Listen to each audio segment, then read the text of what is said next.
Bienvenidos a la clase virtual correspondiente a la unidad temática de proteínas para la asignatura Biología perteneciente al ciclo básico común de la Universidad de Buenos Aires. Pasemos un poco de contenidos previos. Las biomoléculas son compuestos químicos constituyentes de los seres vivos. Su estructura fundamental está basada en el átomo de carbono, con el agregado de átomos de hidrógeno, oxígeno, nitrógeno, fósforo y azufre. Las biomoléculas orgánicas a su vez se pueden dividir en 4 grupos esenciales: los hidratos de carbono, los lípidos, los ácidos nucleicos y las proteínas. En esta presentación analizaremos a las proteínas. Los aminoácidos son las moléculas orgánicas a partir de las cuales se forman las proteínas. La estructura fundamental de un aminoácido se caracteriza por la presencia de un átomo de carbono central, un grupo funcional carboxilo, un grupo amino, un hidrógeno y una cadena o grupo lateral representado con la letra R. Esta estructura básica es compartida por todos los aminoácidos, diferenciándose entre sí solo por el grupo R. En la naturaleza existen 20 aminoácidos posibles, los cuales a su vez son compartidos por todos los seres vivos. El grupo R o cadena lateral es el responsable del comportamiento biológico de cada aminoácido, pudiendo ser grupos no polares, polares neutros a pH fisiológico o con carga, pudiendo ser esta a su vez positiva o negativa. Otra clasificación importante de los aminoácidos es en función de su importancia biológica para un determinado organismo. Los seres vivos son capaces de sintetizar algunos de los aminoácidos que requieren para subsistir. Dichos aminoácidos son denominados no esenciales. Pero hay algunos otros que no pueden ser generados por el propio organismo y deben ser incorporados en su alimentación. Esos aminoácidos se denominan esenciales, y la carencia de alguno de ellos puede afectar el normal desarrollo de un ser vivo. Los aminoácidos esenciales a su vez varían según la especie que se esté analizando. Para los seres humanos son los que vemos en pantalla. Las proteínas se forman por la unión de sucesivos aminoácidos. Esto ocurre por reacciones de condensación. En dichas reacciones hay una interacción química entre el grupo carboxilo de un aminoácido y el grupo amino de otro aminoácido, dando como resultado un enlace de tipo covalente llamado enlace peptídico, el cual es compartido por ambos aminoácidos. A su vez, se libera una molécula de agua al medio como subproducto de la reacción. El enlace peptídico puede romperse mediante una reacción de hidrólisis con el agregado de una molécula de agua. De esta manera se restituyen los aminoácidos originales. Tanto la reacción de condensación como la de hidrólisis normalmente son catalizadas por diferentes enzimas. De esta manera, el aminoácido puede ser considerado un monómero, mientras que la proteína, formada por sucesivos monómeros, se considera que es un polímero.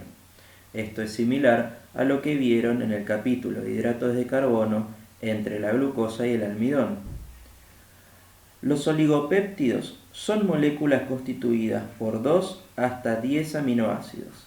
Se los nombra según la cantidad de aminoácidos que los componen. Por ejemplo, 2 aminoácidos es un dipéptido, 3 aminoácidos es un tripéptido, 4 aminoácidos es un tetrapéptido y así sucesivamente.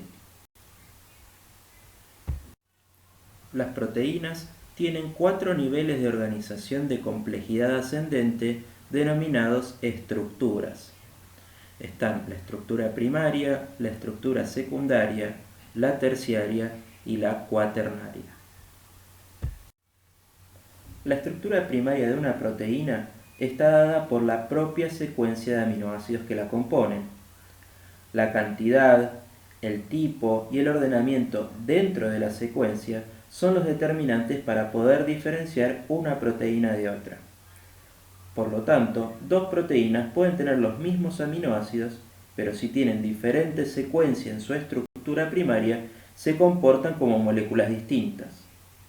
La estructura primaria está codificada en el propio genoma del organismo. La estructura secundaria es un primer nivel de plegamiento en el espacio que toma la cadena de aminoácidos. Esta estructura está dada por interacciones de tipo puente de hidrógeno entre los grupos amino y carboxilo de los enlaces peptídicos. Hay dos modelos básicos de plegamiento en la estructura secundaria. Estos son la hélice alfa y la lámina beta. La hélice alfa se denomina de dicha manera porque la cadena polipeptídica se pliega en forma de espiral o resorte. Los puentes de hidrógeno que permiten este plegamiento se dan entre enlaces peptídicos separados por 4 aminoácidos entre sí. La lámina beta está dada por interacción de dos segmentos, pero que toman una disposición lineal y paralela entre sí. Esto permite que se puedan desarrollar muchos enlaces puente de hidrógeno, otorgando una gran estabilidad estructural. La estructura terciaria es el siguiente nivel de plegamiento. Esta se da por enlaces puente de hidrógeno, puente disulfuro y enlaces iónicos a través de los diferentes grupos R de distintos aminoácidos.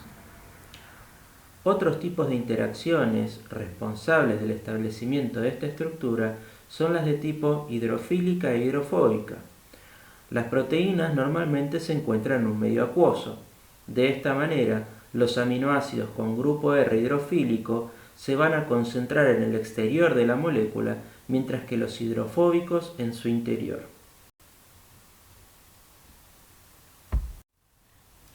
La estructura cuaternaria se forma por la interacción, a través de enlaces no covalentes, de varias cadenas polipeptídicas, cada una con su estructura terciaria. De esta manera, se forma una nueva proteína oligomérica, que a su vez está constituida por varias proteínas que pasan a denominarse protómeros. El ejemplo típico de proteína con estructura cuaternaria es la molécula de hemoglobina, la cual se encuentra dentro de los glóbulos rojos y es responsable del transporte de oxígeno en la sangre. Los diferentes niveles de plegamiento que se dan en las estructuras proteicas son los que determinan luego su conformación en el espacio. Por lo tanto, podemos dividirlas en dos tipos. Las proteínas de conformación globular, donde su aspecto es más redondeado y compacto, y las proteínas de conformación fibrosa, donde en ellas predomina el eje longitudinal. Las proteínas de conformación globular se caracterizan por poseer función biológica. Algunos ejemplos son la hemoglobina, que mencionamos anteriormente como responsable del transporte de oxígeno en la sangre, las enzimas, que poseen función de catalizador biológico, donde transforman un sustrato en un producto, y las inmunoglobulinas, que son constituyentes importantes del sistema inmunológico.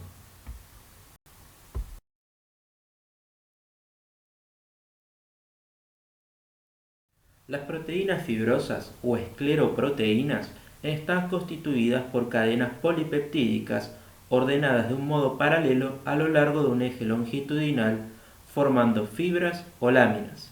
Su principal función es estructural. Dentro de las proteínas estructurales, la queratina es la principal proteína constitutiva del pelo, las plumas, la piel, las escamas y las uñas. Esta le proporciona resistencia mecánica, impermeabilidad y protección. El colágeno es un constituyente imprescindible de los tendones, cartílagos y huesos.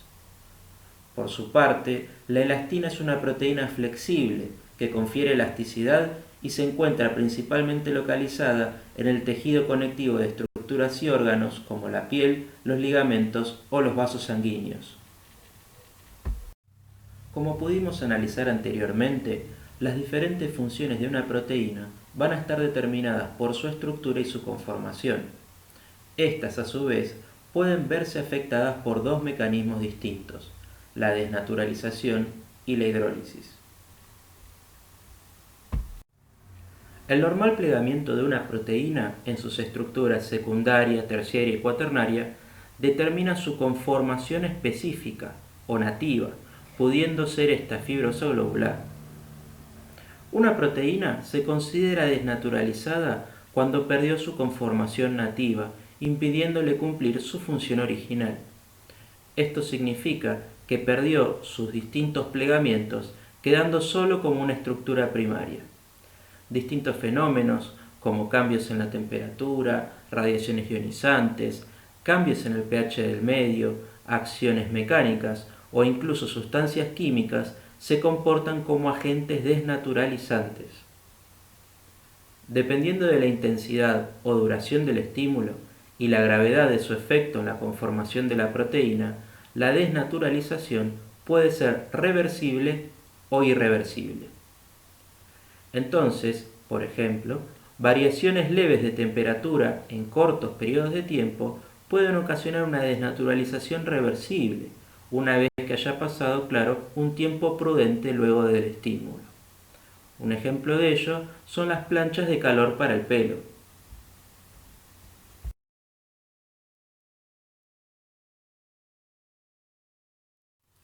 A diferencia de lo que ocurría con la desnaturalización, donde los enlaces peptídicos no se veían afectados, la hidrólisis, por su parte, implica la ruptura de la proteína en aminoácidos libres, por lo que se pierden todas sus estructuras y se trata de un fenómeno irreversible. A continuación, y en forma de cierre de la clase, se enumeran las principales funciones de las proteínas en pantalla. Recuerden reforzar los contenidos dictados en esta presentación con la lectura de la bibliografía respectiva.